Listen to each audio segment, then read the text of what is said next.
Ini adalah kerja teman-teman di PSSI beserta seluruh tim nasional.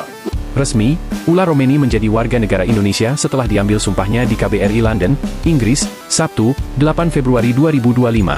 Pemain Oxford United itu diambil sumpah setianya bersama dua pesepak bola lainnya, yakni Tim Gepens dan Dion Marks. Erick Thohir berharap, kehadiran ketiga pemain tersebut bisa menambah kekuatan timnas Indonesia. Inilah profil, jejak karir, dan nilai pasar ketiga pemain tersebut. Mari kita bahas satu persatu. Inilah profil, posisi dan harga Dion Marks, pemain yang baru saja dinaturalisasi. Dion Marks merupakan salah satu pemain yang baru saja dinaturalisasi di timnas Indonesia. Dion Marks akan bergabung bersama timnas untuk kategori kelompok umur. Profil Dion Marks. Dion Wilhelmus Eddy Marks, lahir pada tanggal 29 Juni 2005 di Nijmegen, Belanda. Marks adalah jebolan Akademi Vitesse Youth. Di tahun 2021, ia kemudian pindah ke NEC U17, lalu kini bermain untuk kategori tim U21. Bersama tim NEC U21, tercatat Marks telah bermain sebanyak 35 penampilan dan mencetak 3 gol. Dia mempunyai garis keturunan Indonesia dari sang ayah, yang berasal dari Palembang, Sumatera Selatan. Walaupun lahir dan besar di Belanda, Dion Marks tetap mempertahankan identitasnya melalui budaya yang kuat, hingga menjadikannya sosok yang berkarakter baik untuk Indonesia atau Belanda. Perjalanan karir sepak bola Dion Marks. Marks memulai perjalanan sepak bolanya dengan bergabung bersama Akademi SV Spero. Tumbuh dan berkembang di lingkungan yang kompetitif, Dion berhasil menunjukkan bakatnya hingga mampu mengembangkan keterampilannya secara pesat. Pada tahun 2014, ia memutuskan pindah ke Vitesse Arnhem. Bersama tim baru ini menjadi langkah penting dalam karir Dion. Selama 7 tahun bergabung, Dion pun mengalami berbagai fase perkembangan hingga bisa memperkuat kemampuannya sebagai salah satu pemain bertahan. Kini, Dion Marks membela NEC Nijmegen. Sejak bergabung dengan klub itu, posisi Dion sebagai bek tengah dan mampu menunjukkan performa yang stabil. Selain itu, ia juga memiliki keunggulan fisik dalam duel udara hingga menjadikannya salah satu pemain penting dalam pertahanan tim. Posisi Dion Marks. Saat bergabung di timnas Indonesia, Marks yang memiliki tinggi 1,8 meter ini bermain sebagai bek tengah atau bisa juga di posisi gelandang bertahan. Seperti yang diketahui, Dion juga dikenal mempunyai kemampuan bola udara yang bagus. Di posisi bek tengah, Dion Marks juga dikenal mempunyai kemampuan defensif yang baik, serta kelebihan dalam membaca permainan lawan. Selain itu, ia juga dapat diposisikan sebagai fullback, untuk menambah fleksibilitas dalam strategi pelatih. Kecakapan teknik serta kekuatan fisik yang unggul menjadikannya sebagai pemain yang unik. Untuk nilai pasar Dion Marks, saat ini belum tersedia di situs Transfermarkt berhubung karena dia masih terhitung pemain muda. Pelatih timnas U20, Indra Syafri, tampaknya sudah melakukan pendekatan langsung dengan Dion. Pertemuan itu mengindikasikan jika Dion akan menjadi salah satu calon utama yang masuk dalam skema permainan Indra, terutama menjelang kompetisi besar mendatang. Pernah membela timnas Indonesia. Meski baru menjalani proses naturalisasi menjadi WNI, Dion Marks sebenarnya sudah pernah memperkuat timnas U20. Momen ini terjadi saat kejuaraan eksebisi Toulon Cup 2024 di Prancis. Bermain dalam turnamen yang bukan diselenggarakan resmi oleh FIFA tersebut, Dion tercatat bermain 2 kali bersama skuad Garuda Muda. Memiliki pengalaman bergabung bersama timnas Indonesia U20, proses adaptasi Dion Marks diharapkan bisa berjalan lebih cepat saat nanti resmi bergabung bersama timnas. Marks diproyeksikan tampil untuk kejuaraan Piala Asia U20 2025 di Cina, yang diselenggarakan pada 6 hingga 23 Februari 2025. Bagaimana menurut kalian? Inilah profil, posisi dan harga Tim Gepens, pemain baru timnas Indonesia. Memperkuat timnas Indonesia tidak pernah lepas dari berbagai upaya strategis. Salah satunya adalah penggantian jajaran kepelatihan yang diharapkan mampu membawa perubahan signifikan dalam performa tim. Selain itu, proses naturalisasi pemain diaspora keturunan Indonesia juga menjadi langkah penting untuk menambah kekuatan skuad. Belakangan, nama Tim Gepens kerap menjadi perbincangan hangat di kalangan pecinta sepak bola. Kehadirannya dinilai dapat memberikan warna baru dalam permainan tim Garuda. Profil Tim Gepens. Lahir dengan nama Tim Henry Victor Gepens pada 21 Juni 2005 lalu di Oldenzaal, Belanda, ia diketahui memiliki tinggi badan 184 cm. Pemain yang diklaim memiliki potensi besar ini baru saja dinaturalisasi, dan resmi menjadi warga negara Indonesia sehingga dapat membela timnas dalam laga yang akan dihadapinya nanti. Karirnya tercatat di FC Twente Enschede U21, kemudian tim utama FC Emmen dengan kontrak hingga tahun 2026 mendatang. Dengan masuknya tim ke skuad utama, maka ini bisa berarti ia akan mendapatkan menit bermain yang lebih banyak dan pengalaman lebih besar untuk meningkatkan kemampuan bermainnya. Posisi Tim Gepens. Untuk posisi bermain, tim berada di posisi bek kiri. Artinya lini belakang timnas Indonesia dapat diperkuat oleh tim, dan bukan tidak mungkin dirinya bisa melenggang ke timnas senior dalam waktu yang tidak lama lagi. Dilansir dari situs Transfermarkt, nilainya saat ini adalah sebesar 1,30 miliar rupiah per tanggal 5 Oktober 2024 lalu. Timnas U20 secara praktis akan diperkuat oleh beberapa orang baru bersamaan dengan datangnya tim ke dalam skuad. Beberapa di antaranya adalah Ulla Romney dan Dion Marks, yang diharapkan bisa memberikan semangat dan kekuatan baru untuk timnas secara umum. Kehadiran tim Gepens diharapkan dapat memberikan dorongan tenaga dan semangat baru untuk timnas U20 dalam menghadapi Piala Asia U20 2025 yang dalam waktu dekat akan segera dijalani timnas. Harapannya tentu adalah agar timnas dapat meraih kemenangan, namun hal ini tentu harus melihat realita yang ada dengan mempertimbangkan kekuatan lawan. Bagaimana menurut kalian?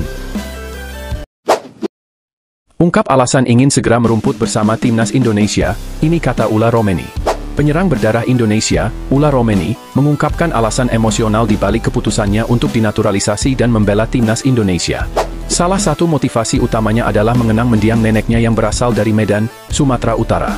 Dalam wawancara dengan Oxford Mail, pemain yang kini membela Oxford United ini menjelaskan 3 faktor penting yang mendorongnya menerima tawaran PSSI untuk memperkuat tim Garuda. Salah satunya adalah kesamaan visi dan ambisi antara timnas Indonesia dan Oxford United. Itu sangat menarik. Itu sama dengan Oxford United.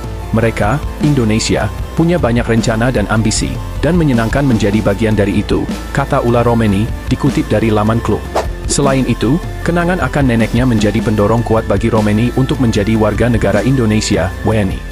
Saya tak sabar bermain untuk sebuah negara besar. Nenek saya lahir di sana, Indonesia. Dia sudah meninggal dunia, tapi itu sesuatu yang bisa saya berikan kembali untuknya, lanjutnya. Romney juga mengungkapkan rasa bangganya berkesempatan mengenakan seragam merah putih dan bermain di depan pendukung fanatik Indonesia. Menjadi pemain internasional adalah kehormatan besar, khususnya untuk Indonesia. Itu adalah negara besar dan sepak bola amat besar di sana. Itu terasa hidup. Saya pernah ke sana dan melihat sesuatu dan itu sangat menakjubkan. Saya menonton pertandingan dan saya tak sabar berada di lapangan, pungkasnya. Pada November lalu, Romney berkunjung ke Indonesia untuk menyaksikan laga antara timnas Indonesia melawan Jepang. Dengan bergabungnya Romney, diharapkan lini serang timnas Indonesia semakin tajam dan mampu bersaing di kancah internasional. Semangat dan dedikasinya untuk membela Indonesia menjadi inspirasi bagi pemain lain yang memiliki darah Indonesia di seluruh dunia. Kehadiran pemain seperti Romney diharapkan dapat meningkatkan kualitas permainan timnas Indonesia dan membawa prestasi yang membanggakan bagi tanah air. Bagaimana menurut kalian?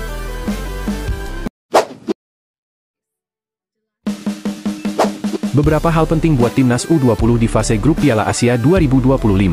Pelatih timnas Indonesia U20, Indra Syafri, menyebutkan ada sejumlah hal penting yang perlu diperhatikan saat skuadnya mengarungi fase grup Piala Asia U20 2025. Beberapa di antaranya, merancang strategi bermain dan mengatur ritme berkompetisi. Piala Asia U20 2025 dijadwalkan berlangsung di Shenzhen, Tiongkok pada 13 Februari hingga 1 Maret mendatang. Berdasarkan hasil undian sekitar 2 bulan lalu, timnas Indonesia tergabung dalam grup C bersama Uzbekistan, Iran dan Yaman. Iran bakal menjadi lawan pertama Indonesia pada 13 Februari mendatang. Setelah itu, dilanjutkan dengan menghadapi Uzbekistan pada 16 Februari dan Yaman pada 19 Februari. Padatnya jadwal tersebut dinilai Indra mesti diwaspadai. Alhamdulillah, beberapa informasi tentang Iran, Uzbekistan dan Yaman sudah kita dapatkan. Dan yang paling penting, di samping harus piawai merancang game plan, kita juga harus piawai merancang strategi berturnamen, ujar Indra tentang peta persaingan di grup C Piala Asia U20 2025. Inilah yang setiap hari kita lakukan, menjalani simulasi-simulasi dengan tim pelatih dan juga tim ofisial pendukung lainnya, tentang hal-hal apa yang perlu dilakukan, tambahnya. Berdasarkan ranking FIFA, Indonesia yang menempati urutan ke-127 bukan tim terlemah di grup C karena masih ada Yaman yang bertengger di ranking ke-158. Meski demikian, Uzbekistan merupakan negara yang mengisi ranking ke-58 dan Iran malah berada di posisi ke-18. Terkait itu, Indra sudah menginstruksikan para pemainnya untuk tidak terpengaruh dengan situasi di atas kertas. Dan yang penting, saya sampaikan kepada para pemain. Tidak ada tim yang dianggap lebih kuat, tidak ada tim yang dianggap lebih lemah. Semuanya, 3 pertandingan itu, fase grup, sangat penting. Pengalaman kami di event Piala Asia 2018 untuk meraih kemenangan di awal juga sangat penting, tutup Indra. Bagaimana menurut kalian? Indra Syafri jangan lengah. Inilah 2 tim yang wajib diwaspadai. Serigala Putih dan Bintang Persia diyakini akan menjadi ancaman nyata bagi timnas U20 Indonesia. Dalam waktu dekat, anak asuh Indra Syafri akan bertarung di ajang prestisius kelompok usia. Mereka akan berpartisipasi di ajang Piala Asia U20 2025. Pada edisi kali ini, Cina ditunjuk sebagai tuan rumah ajang 2 tahunan tersebut. Edisi 2025 ini akan berlangsung pada 12 Februari hingga 1 Maret 2025. Nantinya, Indonesia akan bersaing dengan 3 tim lain di grup C. Mereka akan menantang timnas U20 Uzbekistan, timnas U20 Iran, dan timnas U20 Yaman. Menurut salah satu anak asuh Indra Syafri, ada dua tim yang diwaspadai oleh timnya. Evandra Florasta mengatakan kedua tim itu adalah Uzbekistan dan Iran. Uzbekistan adalah lawan yang mungkin bisa dibilang paling berat pada kesempatan kali ini. Hal itu dikarenakan sang serigala putih muda berstatus sebagai jawara bertahan. Tim asal Asia Tengah itu mampu menjadi kampiun pada edisi 2023 lalu. Sementara itu, Iran juga wajib diperhatikan oleh pasukan Garuda Nusantara. Sebab, sang bintang Persia sejauh ini sudah mengoleksi 4 gelar juara. Tim asal Asia Barat tersebut berhasil menjadi juara turnamen ini pada tahun 1973, 1974, 1975, dan 1976. Kalau dari saya dan tim yang paling diantisipasi dua yaitu Uzbekistan dan Iran, kata Evandra kepada awak media. Sedangkan untuk Yaman, Evandra tidak terlalu memikirkan calon lawannya tersebut. Hal itu dikarenakan kedua tim sudah saling bertemu di babak kualifikasi pada September 2024. Di laga tersebut, kedua tim saling bermain imbang dengan skor 1-1. Karena kalau Yaman sudah ketemu di kualifikasi yang di sini, jelasnya, timnas U20 Indonesia akan langsung berhadapan dengan salah satu lawan terkuatnya di laga perdana grup C. Anak asuh Indra Syafri akan bersua dengan timnas U20 Iran. Duel tersebut akan berlangsung di Shenzhen Youth Football Training, China, Kamis, 13 Februari 2025. Bagaimana menurut kalian? Pelatih Indra Syafri buka suara soal pencoretan Mesha Al-Hamzah dari timnas Indonesia U20 usai dikaitkan dengan klub Thailand. Pencoretan Mesha Al-Hamzah dari timnas Indonesia U20 dikabarkan karena tak mendapatkan izin dari klubnya, Nakhon Pathom yang berkompetisi di Thailand. Namun, pelatih timnas Indonesia U20 secara tegas membantah hal tersebut. Indra Syafri telah menentukan 23 pemain timnas Indonesia U20 untuk beraksi di Piala Asia U20 2025. Sebanyak 5 pemain telah dicoret, yakni Mesha Al, Arhan Kaka, Rizky Afrizal, Galapagamo, dan Thierry Adriano. Mesha Al sendiri merupakan salah satu sosok pemain lama dan menjadi bagian dari skuad saat menjuarai Piala AFF 2024. Tapi pada kesempatan kali ini, Indra Syafri justru mencoretnya dari skuad. Belum lama ini, Mesha Al merapat ke Nakhon Pathom yang merupakan klub asal Thailand. Indra Syafri pun menegaskan kalau pencoretan Mesha Al tidak ada kaitannya dengan hal tersebut. Khususnya perihal perizinan klub. Oh tidak ada lagi yang tidak mengizinkan terutama di 2 minggu terakhir, ucap Indra Syafri kepada awak media. Indra Syafri menjelaskan kalau pencoretan Mesha Al murni karena kalah saing dengan pendatang baru. Termasuk juga pada Arhan Kaka dan Rizky Afrizal yang merupakan wajah lama di skuad timnas Indonesia U20. Posisi Mesha Al digantikan oleh Fafa Sheva yang merupakan bek muda PSPS Pekanbaru. Selain Fafa, 2 pemain debutan lainnya adalah Evandra Florasta dan Aulia Rahman. Bagaimana menurut kalian? Kapten Doni Tripamungkas ungkap persiapan terkini Timnas U20. Kapten Timnas U20 Indonesia, Doni Tripamungkas, mengungkap persiapan menjelang Piala Asia U20 2025. Sebelumnya, pelatih Indra Syafri telah memilih 23 pemain untuk berlaga di Piala Asia U20 2025. Para pemain yang terpilih telah melalui serangkaian tes untuk menentukan yang terbaik. Saat ini, mereka tengah menjalani pemusatan latihan terakhir sebelum keberangkatan ke China. Doni Tripamungkas menyatakan bahwa persiapan final Garuda Nusantara berjalan dengan baik. Para pemain memiliki motivasi tinggi untuk menunjukkan penampilan terbaik di Piala Asia. Ini menjadi modal penting bagi mereka untuk mencapai target lolos ke babak semifinal. Yang pasti semua pemain sudah siap berlaga nanti dan persiapan juga sangat baik, ungkap Doni Tripamungkas. Setelah proses seleksi yang panjang, 3 pemain baru, yaitu Fafa Sheva, Evandra Florasta, dan Aulia Rahman, berhasil masuk ke Timnas U20 Indonesia. Ini menunjukkan bahwa persaingan dalam tim sangat ketat. Mereka yang tidak menunjukkan performa terbaik bisa tereliminasi. Saya kira tidak masalah, karena dalam sepak bola itu hal yang wajar, tambahnya. Doni cukup optimistis dengan tim saat ini karena mereka telah berkumpul cukup lama dan tidak memerlukan banyak waktu untuk beradaptasi. Dia menekankan pentingnya membangun chemistry dengan cepat. Pemain yang berasal dari Persija ini juga menyebutkan bahwa saat ini Garuda Nusantara fokus pada aspek taktik. Latihan, mulai pekan ini sudah memasuki menu taktik, tutur Doni. Selain itu, lini depan tim kesulitan dalam mencetak gol pada beberapa laga sebelumnya. Asisten pelatih baru, Kurniawan Dwi Yulianto, akan bertugas meracik penyerang agar lebih mematikan. Ini diharapkan menjadi opsi terbaik demi misi tampil maksimal di Piala Asia U20 2025. Bagaimana menurut kalian? Sebut Marcelino Ferdinand gelandang terbaik ASEAN bahkan bisa jadi pemain cemerlang di Asia di masa mendatang, ini alasan media Vietnam. Gelandang muda andalan timnas Indonesia, Marcelino Ferdinand, terus menunjukkan perkembangan positif dalam karirnya. Pemain berusia 20 tahun itu dikenal sebagai salah satu bakat terbesar yang dimiliki Indonesia saat ini. Sejak awal karirnya, performa Marcelino sudah menuai banyak pujian. Terbaru, media Vietnam, Tetao 247, merilis daftar 3 gelandang terbaik di Asia Tenggara saat ini, dan nama Marcelino Ferdinand masuk dalam jajaran tersebut. Selain Marcelino, dua pemain lain yang disebut dalam daftar itu adalah Nguyen Quang Hai dari Vietnam dan Chanathip Songkrasin yang menjadi andalan timnas Thailand. Dalam ulasannya, Tetao 247 menyoroti kemampuan luar biasa yang dimiliki Marcelino Ferdinand. Bahkan, mereka secara tegas menyebut pemain yang kini memperkuat Oxford United di Inggris itu sebagai fenomena sepak bola Asia Tenggara. Marcelino Ferdinand, gelandang muda Indonesia, adalah fenomena sepak bola Asia Tenggara, tulis Tetao 247. Media asal Vietnam itu juga mengungkapkan kekaguman mereka terhadap kualitas individu Marcelino. Menurut mereka, kemampuannya kerap merepotkan lawan di atas lapangan. Bakat kelahiran 2004 ini memiliki teknik personal yang terampil, kemampuan menggiring bola yang terampil, visi taktis yang mengesankan, dan umpan-umpan yang sangat mengganggu, jelas mereka. Lebih lanjut, Tetao 247 menilai bahwa Marcelino Ferdinand masih memiliki potensi besar untuk berkembang. Mantan pemain KMSK Danes itu bahkan diprediksi bisa menjadi salah satu bintang sepak bola Asia di masa depan. Dengan apa yang telah ditunjukkannya, Marcelino Ferdinand akan menjadi salah satu bintang paling cemerlang di sepak bola Asia di masa depan, tandas media tersebut. Marcelino Ferdinand belum lama ini mendapatkan kesempatan debut bersama tim senior Oxford United. Meski begitu, dia masih terus berupaya untuk mendapatkan lebih banyak menit bermain di klub yang berlaga di kompetisi kasta kedua Inggris tersebut. Dengan talenta yang dimilikinya, Marcelino diyakini bisa terus berkembang dan menjadi aset berharga bagi sepak bola Indonesia di masa mendatang. Bagaimana menurut kalian? Mengejutkan! Inilah statistik Muhammad Tahir saat disaksikan Patrick Kluivert. Pemain yang sempat mengkritik program naturalisasi timnas Indonesia, Muhammad Tahir, mengukir performa ciamik saat dirinya disaksikan langsung oleh pelatih kepala terbaru skuad Garuda, Patrick Kluivert. Momen itu diciptakan oleh Muhammad Tahir saat memperkuat PSBS Biak pada pertandingan tandang melawan Persija Jakarta dalam duel pekan ke-21 kompetisi BRI Liga 1, 2024-2025 di Stadion Pakansari, Bogor, Minggu, 2 Februari 2025. Pada pertandingan ini, Muhammad Tahir mendapatkan kesempatan untuk mengisi pos bek kiri PSBS Biak. Dia bermain sejak menit awal, dan sukses menyumbangkan assist untuk tim beralias Badai Pasifik tersebut. Assist yang diciptakan M. Tahir memang terhitung spesial. Umpan matangnya menuju kotak penalti sukses disambut dengan tandukan oleh Julian Velasquez. Gol ini sekaligus membuat kedudukan kembali berimbang 1-1. Muhammad Tahir akhirnya harus mengakhiri pertandingan pada menit ke-86. Dia ditarik keluar oleh pelatih Emral Abus yang memainkan Frank Sokoy untuk menambah tenaga di lini pertahanan. Sebetulnya, performa Tahir sepanjang musim ini cukup mengesankan.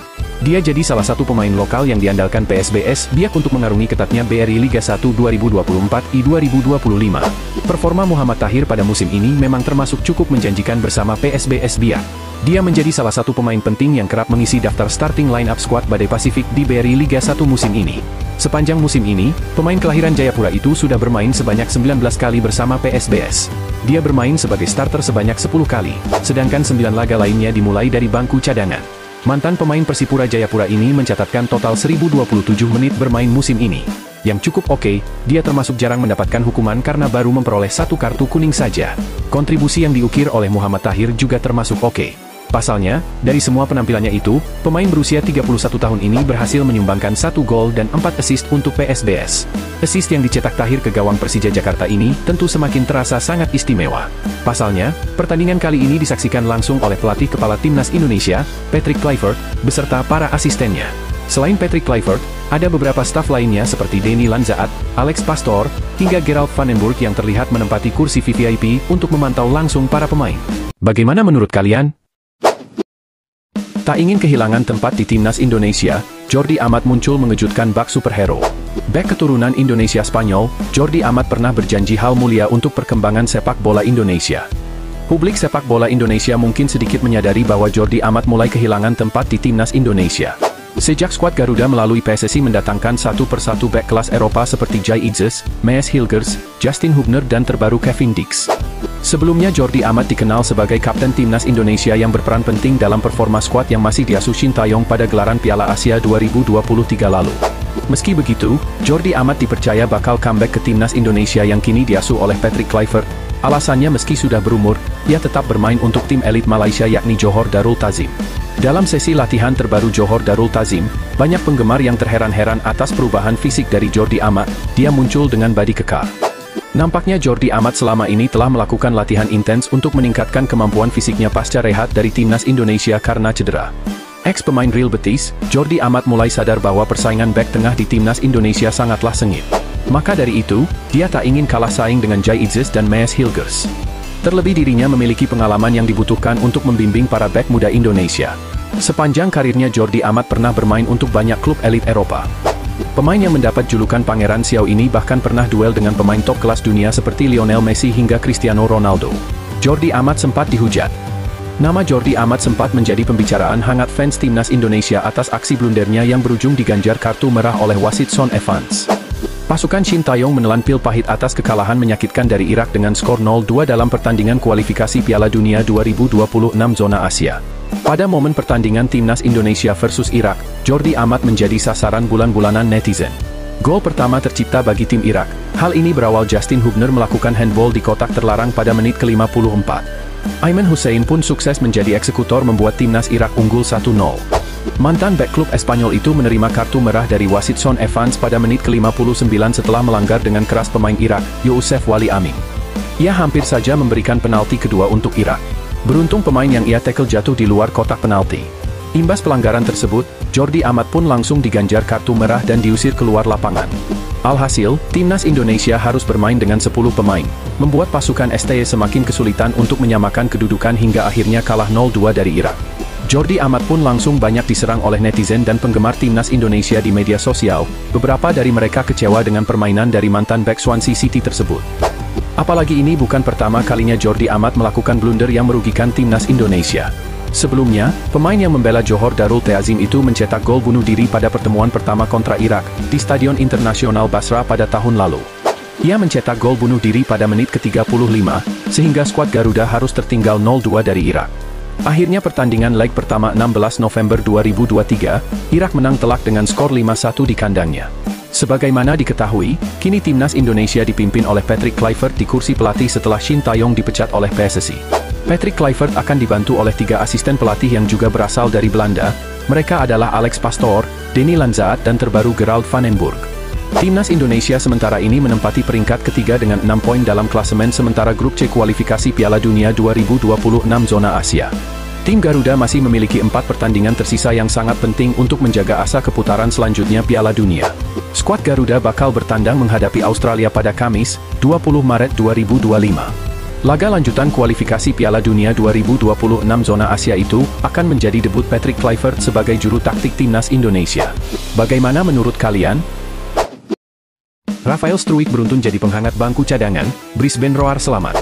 Penyerang timnas Indonesia, Rafael Struijk harus kembali merasakan hanya menjadi penghangat bangku cadangan klubnya Brisbane Roar. Rafael Struijk turut disertakan dalam tim atau masuk daftar susunan pemain Brisbane Roar saat melanjutkan kiprah di Liga Australia. Yakni ketika tim berjuluk The Black and Orange itu menjalani laga tandang di pekan ke-18 A-League Men 2024 I 2025 menghadapi Wellington Phoenix. Akan tetapi di Stadion Sky, Wellington, Rafael Struijk tidak mendapatkan kesempatan bermain, tak dimainkan bersama dengan penjaga gawang pelapis. Setelah sempat bermain buntu tanpa gol pada babak pertama, Brisbane Roar tertinggal lebih dulu karena gol dari Isaac Hughes ketika masuk menit ke-61. Akan tetapi mereka tak butuh waktu lama untuk bisa membalas. Gol ke gawang Wellington Phoenix diciptakan oleh Henry Hore hanya berselang 10 menit.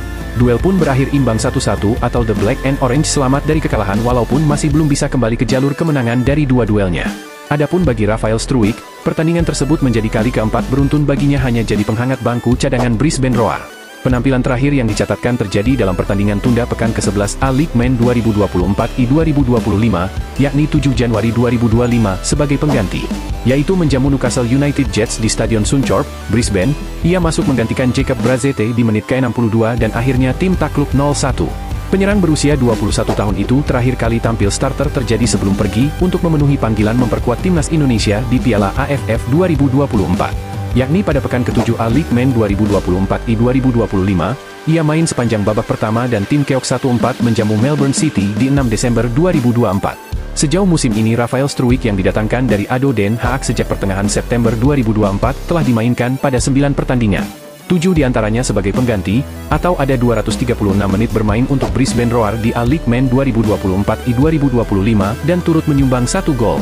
Sementara itu bagi The Black and Orange, walaupun selamat dari kekalahan dan bisa mencuri 1 poin dari perjalanan tandangnya, mereka masih terpuruk. Brisbane Roar menempati peringkat paling bawah klasemen sementara A-League Men 2024 I 2025 atau posisi 13 dengan hanya meraih 6 poin dari 15 laga. Bagaimana menurut kalian?